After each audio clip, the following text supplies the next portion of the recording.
사람은 자신의 마지막이 가까웠다는 사실을 알게 되면 가장 중요한 말을 가까운 이들에게 남기게 됩니다. 그것을 우리는 유언이라고 하지요. 얼마 전 저희 시아버님께서 갑작스러운 호흡곤란을 겪으시면서 중환자실에 입원하시게 되었는데요. 병상에 누워 말씀을 잘 하시지 못하시는 아버님을 보면서 이런 생각을 했었습니다. 아버님은 가족들에게 어떤 말씀을 남기고 싶으셨을까? 나는 나의 삶의 마지막 순간이 다가오면 무슨 말을 남기고 싶을까에 대해서 곰곰이 생각하는 시간이 있었습니다. 이 땅에 사람의 몸을 입고 오신 예수님께서도 공생의 막바지에 이르렀을 때에 제자들에게 하신 말씀이 있었습니다. 어쩌면 그것은 예수님의 가르침의 핵심이고 주님이 죽으시기 전에 우리에게 어떻게든 꼭 남기고 싶으셨던 아주 중요한 이야기였을 텐데요. 오늘 우리가 함께 읽은 요한일서의 저자인 사도 요한은 그가 기록한 복음서에서 예수님의 그 유언과 같은 메시지를 우리에게 전했습니다. 요한복음 13장에서 제자들과 함께 마지막 식사, 마지막 만찬을 하시던 예수님이 제자들의 발을 씻기시고 새 계명을 주시는 장면이죠. 우리가 익히 알고 자주 들었던 서로 사랑하라라는 말씀입니다. 서로 사랑하라라는 말씀을 대할 때 그리스도인들이 느끼는 대표적인 반응은 이렇습니다. 너무 익히 알고 있기 때문에 또 사랑이야? 이렇게 무의식적으로 반응하게 되는 것과 사랑, 고린도전서 13장을 떠올리며 그래, 그 사랑 나도 알긴 아는데 실생활에서 실천하기 정말 쉽지 않다라고 느끼는 막연함, 뜻대로 잘 되지 않는 데서 오는 회의감, 내 삶을 유지해 나가기에만도 벅찬데 그리스도인으로서 해야 하는 뭔가 숙제처럼 느껴지는 무거운 의무감, 여러 가지 반응이 있을 수 있겠지요. 오늘 수요 예배의 말씀 앞에 계신 우리 영가족들은 서로 사랑하라라는 주님의 이 유언과 같은 메시지 앞에 어떠한 반응으로 서게 되시는 것 같습니까? 오늘 우리는 요한일서 4장 7절에서 8절 말씀을 보며 서로 사랑하라라고 권고하고 또 간청하는 그 메시지의 숨겨진 의미를 마주해 보기 원합니다. 더 나아가 오늘날 우리에게도 동일하게, 지금도 동일하게 말씀하고 계시는 주님의 유언과 같은 그 깊은 마음을 깨달아 알 수 있기를 소망합니다. 20세기 최고의 강의 설교자라고 불리우는 마틴 로이드 존스는 오늘 본문의 사도 요한이라는 사람을 매우 흥미로운 유형의 시인과 같다라고 묘사했습니다. 예를 들면 이렇습니다. 대부분 어떤 주장을 할 때 기독교적인 핵심 교리를 먼저 딱 얘기를 하고 그 다음에 교리가 이러이러하기 때문에 우리 이렇게 살자라고 실천적인 방법을 제시하는 것과는 달리 사도 요한은 실천적인 관점을 먼저 던지고 그리고 나서 어떤 영광스러운 교리를 마지막에 언급하는 특징을 갖고 있다는 것이죠. 마치 시처럼 말입니다. 특히 오늘 본문 4장 7절, 8절 부분이 그렇습니다. 그래서 마틴 로이드 존스는 이 본문을 오히려 거꾸로 읽어보는 것이 성도에게 더욱 유용하다라고 권하고 있는데요. 저희도 오늘 그 해석을 따라 하나님의 말씀을 상고해 보고자 합니다. 그래서 우리가 첫 번째로 마주할 것은 오늘 본문의 마지막 부분, 제일 마지막 부분인 요한일서 4장 8절 하반절 부분에 등장하는 하나님은 사랑이심이라라는 부분입니다. 요한은 하나님이 소유하신 성품 중 하나를 설명하고 있는 것이 아닙니다. 하나님의 존재의 본질에 대해서 진술하고 있습니다. 하나님이 사랑 그 자체이시고 또 하나님께서 행하시는 모든 일이 근본적으로 사랑이다라는 의미입니다. 그래서 사랑은 하나님께 속해 있고 하나님의 본질이 사랑이기에 하나님의 자녀, 본질 또한 사랑이라는 토대 위에 서게 되죠. 그리고 다시 바로 윗부분으로 거슬러 올라가면 8절 상반절에 부정문이 하나 등장합니다. 우리 8절 상반절을 함께 읽어보도록 하겠습니다. 사랑하지 아니하는 자는 하나님을 알지 못하나니. 이 8절에서 하나님을 알지 못하나니라는 문장 속에 알다라는 단어가 등장하는데요. 이 알다라는 단어의 헬라어 시제가 부정 과거형입니다. 과거형이에요.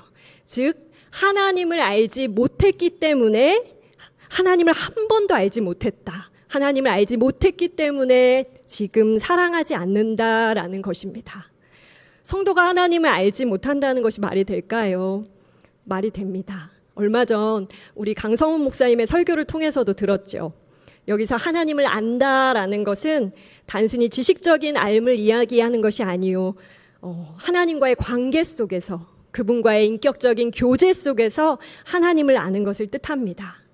그래서 하나님을 아는 것과 하나님에 대해 아는, 지식적으로 아는 것은 너무나 큰 차이가 있죠. 사도 요한이 요한 1서를 쓰던 시기의 교회는 많은 이단과 거짓 교사들 때문에 어려움을 겪고 있었습니다. 특히 영지주의라고 알려진 이단 사상이 있었는데요. 이들은 믿음이 아닌 지식으로 구원을 받는다라고 말하면서 특별한 신비적인 지식을 강조했습니다. 이 사실을 염두에 두었던 사도 요한은 요한 1서에서 유독 알다라는 동사를 많이 사용했는데요. 진정으로 안다는 것이 무엇인지, 진정으로 하나님을 안다는 것이 무엇인지, 하나님을 안다는 것은 하나님과의 관계 속에서 그분과의 인격적인 교제 속에서 하나님을 아는 것임을 강조하고 싶었던 것입니다. 그렇다면 우리는 하나님을 관계 속에서 어떻게 알게 됩니까? 어떤 사람과 몇 년 동안 함께 같이 일하고 나서도 여전히 우리는 이런 말을 할 때가 있습니다. 그 사람은 정말로 도무지 알지를 못하겠어. 몇 년을 같이 있는데도 모르겠어. 이렇게 말할 수밖에 없을 때가 있지요. 이것은 무엇을 뜻할까요? 우리는 그 사람이 우리에게 자기 자신을 얼마나 많이 혹은 얼마나 조금 열어 보이는가에 따라 그 사람을 알 수 있습니다. 우리가 누군가를 아는 것의 특성과 범위는 어쩌면 우리에게 좌우되기보다는 상대방이 자신을 얼마나 알도록 허용해 주었는가에 따라 좌우된다는 것입니다. 이러한 관점에서 우리가 하나님을 안다는 것은 하나님이 우리에게 관계 속에서 그분 자신을 열어 보여주시고 언약의 동반자로 삼아 주셨기 때문임을 깨닫게 됩니다. 그래서 우리가 하나님을 안다는 것은 은혜입니다. 요한일서 4장 9절의 말씀과 같이 하나님이 예수님의 죽으심을 통해 자신의 사랑을 우리에게 알리심으로 나타내 보이심으로 우리가 하나님을 알도록 하셔서 우리와 교제하고 계신 것입니다. 더 나아가 내가 하나님을 안다는 것은 그 사실보다 더 근저에 있는 사실이 있습니다. 바로 그분이 나를 아신다는 사실입니다. 하나님이 나를 먼저 아셨습니다. 나는 하나님의 손바닥에 새겨진 자녀입니다. 하나님이 계속해서 사랑 가운데 나를 아시고 나에 대한 때로는 최악의 것들을 처음부터 끝까지 다 아시면서도 그 사랑을 계속 이어나가시는, 그래서 하나님의 사랑은 완전히 현실적인 사랑입니다. 우리는 하나님의 그 사랑을 온몸으로 받고 있는 자녀입니다. 7월부터 진행되고 있는 요게벳학교 마더와이즈 교제에서 우리에게 이렇게 부어지는 하나님의 큰 사랑에 대해 표현하면서 커다란 깔때기라는 용어를 사용했는데요. 우리 한번 커다란 깔때기를 상상해 볼까요? 아주 커다란 깔때기. 방금 말한 그 현실적이고도 말로 다 할 수 없는 하나님의 큰 사랑, 사랑 그 자체이신 하나님의 사랑이 그 깔때기 안에 부어지고 있습니다. 그리고 그 깔때기를 통해 사랑이 흘러갑니다. 사도 바울은 로마서 5장 5절에서 우리에게 주신 성령으로 말미암아 하나님의 사랑이 우리 마음에 부은 바 됨이니라고 말했습니다. 풍성하게 부어지고 있고 범람하도록 넘치고 있으며 흐르고 있습니다. 그래서 하나님의 은혜로 말미암아 하나님을 알게 된 자는 이 깔때기와 같습니다. 사랑 그 자체이신 하나님이 깔때기에 풍성하게 부어집니다. 그리고 그 깔때기를 통해 흘러갑니다. 바로 사랑하는 자가 되는 것이죠. 그래서 다시 8절을 보면 이 8절을 부정문에서 긍정문으로 바꾸면 이렇게 말할 수 있습니다. 하나님은 사랑이시기 때문에 하나님을 한 번도 알지 못했던 자는 사랑하지 아니하는 자요. 즉 하나님을 알게 된 자는 사랑하는 자다라고 말하고 있는 것입니다. 이제 다시 위로 거슬러 올라가 볼까요? 7절 말씀을 보겠습니다. 우리 7절 함께 읽겠습니다. 시작. 사랑하는 자들아 우리가 서로 사랑하자. 사랑은 하나님께 속한 것이니 사랑하는 자마다 하나님으로부터 나서 하나님을 알고. 7절에서 마지막 부분에 알다라는 단어가 다시 등장합니다. 아까는 사랑 그 자체이신 하나님을 알게 된 자가 사랑한다라고 사도 요한이 말했는데 이번에는 사랑하는 자마다 하나님을 안다라고 말합니다. 언뜻 보면 그저 반대로 이야기한 동일한 문장 같지만 7절에서 등장한 안다의 원어의 시제를 보면 8절과는 다른 현재 시제입니다. 8절은 과거형이었다면 7절에서 등장하는 하나님을 알고는 현재형이라는 것입니다. 단순히 한 번만 아는 것이 아니라 계속해서 알아가는 과정.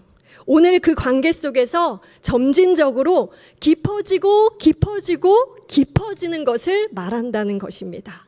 조금 더 쉽게 이야기해 볼까요? 우리가 사랑 그 자체이신 하나님의 사랑을 온몸으로 받는 그 깔때기가 되어 하나님의 사랑이 흘러가면 그 흘러가는 과정 속에서 오늘 내가 하나님을 더 깊고 깊게 알게 된다는 것입니다. 그래서요, 사랑하는 것은 어쩌면 의무가 아니고 축복이고 선물입니다. 하나님의 사랑의 깔때기가 되어 하나님의 사랑이 흘러가는 것에 나를 내어드릴 때 그 과정 속에서 우리가 하나님을 더 깊이 만나게 되고 그분의 마음을 깊이 알게 되고 그분의 높으심을 찬양하게 되고 그분의 완전하심으로 인하여 충만하게 되는 것입니다. 우리가 그것을 어디서 조금 맛보나요? 부모의 자리에서 자녀를 사랑하게 될 때 하나님이 이토록 나를 오래 참으셨던 거구나. 저는 청소년기의 아들을 키우다 보니까 이 하나님의 사랑이 뭔지 느껴지기 시작했어요. 하나님이 나를 이토록 오래 참으셨던 거구나. 나를 이렇게 바라보고 계시구나. 자녀를 사랑하며 하나님을 점점 더 깊이 알아가게 되고 하나님의 그 마음을 느끼게 되는 것이지요.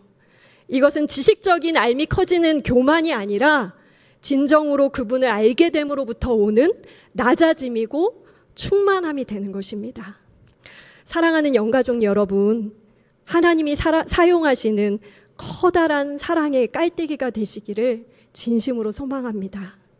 우리가 서로 사랑하자라는 사도 요한의 권면이 주님의 이 메시지가 더 이상 무거운 의무감이 아니요 주님을 깊이 알아가는 축복의 시작임을 깨달아 아시기를 진심으로 소망합니다. 그렇다면 어디에서부터 이 사랑이 실천될 수 있을까요? 오늘 본문에서 사도 요한이 성도에게 요구하는 사랑은 1차적으로 그리스도인 간의 사랑입니다. 그리고 그 사랑이 점차적으로 확대돼 나가는 것이지요. 그래서 내가 서 있는 곳, 나의 가정, 하나님이 허락하신 나의 교회, 나의 마을, 나의 공동체 안에서 그 사랑의 깔때기가 되실 수 있기를 바랍니다. 마지막으로 사도 요한은 7절에서 놀라운 비밀 한 가지를 더 말해주고 있는데요. 우리 7절 상반절을 다시 한번 읽어볼까요? 시작. 사랑하는 자들아 우리가 서로 사랑하자. 네, 그냥 사랑하자라고 하지 않고 서로 사랑하자라고 권면하고 있습니다. 주기만 하는 사랑이 아니라 받는 사랑도 포함됩니다. 왜냐하면 서로라는 말은 공동체적이고 상호적인 것을 뜻하기 때문입니다. 주고받는 것이 서로 사랑하는 것이니까요. 그래서 놀라운 사실은 성도가 사랑을 줄 때만 하나님을 알게 되는 것이 아니라 사랑을 받을 때도 하나님을 알게 된다는 사실입니다. 우리 세계로 교회 안에 사랑을 받으면서 하나님을 알아가는 그 축복을 누렸으면 하는 자들이 있습니다. 바로 다음 세대, 우리 샛별마을의 샛별들, 또 이너플로우 공동체예요. 우리 묵별들이 커다란 깔때기가 되셔서 그들을 사랑함으로 그 과정 속에서 하나님을 점점 더 깊이 알아가실 수 있었으면 좋겠습니다. 우리 샛별들과 이너플로우 공동체가 우리 묵별들의 사랑을 받으며 하나님을 점점 더 깊이 알아가는 은혜가 있었으면 좋겠습니다. 우리 샛별들 가운데는요, 부모님이 우리 교회에 출석하시지 않는 친구들도 많이 있어요. 제가 섬기고 있는 영화부에도 부모님 없이 나오고 있는 친구가 있어요. 영화부인데요. 우리 유초등부, 중고등부에도 그런 샛별들이 있습니다. 저의 고등학교 시절 교회 은사님 한 분을 잊을 수가 없어요. 담임 선생님도 아니었고요. 그저 성가대 선생님이셨어요. 저는 그분의 지지와 사랑을 잊을 수가 없어요. 어느 날 깨알 같은 글씨로 편지에 적어주셨어요. 너는 하나님의 사람이다. 하나님이 너를 너무나 사랑하신다. 선생님도 너를 정말 사랑한다. 어쩌면 별것 아닌 그 작은 사랑의 표현이 그 사랑을 받는 저로 하여금 하나님을 알게 하고 하나님과 점점 더 깊은 관계 가운데로 이끌어주는 너무 귀한 통로가 되었어요. 우리 묵별들이 그런 꿈을 꾸시고 우리 다음 세대 샛별들과 이너플로우 공동체를 사랑하셨으면 좋겠어요. 상반기에 우리가 샛별 품기 기도 카드도 수령하고 샛별들과 짝이 맺어졌어요. 혹시라도 상반기에 내가 하나님의 사랑을 좀 더 행동으로 실천하지 못했다면, 그 사랑을 흘려보내지 못했다면 하반기에는 더 적극적으로 그 사랑의 깔때기가 되셨으면 좋겠습니다. 그 과정 속에서 우리 하나님은 분명히 우리 영가족들을 충만하게 만나주시고 그분을 점점 더 깊이 알아가는 은혜의 자리로 이끄실 것을 믿습니다. 그리고 그 사랑이 서로 이어져 하나님이 정말 기뻐하시는 교회로 지어져 가게 될 줄 믿습니다.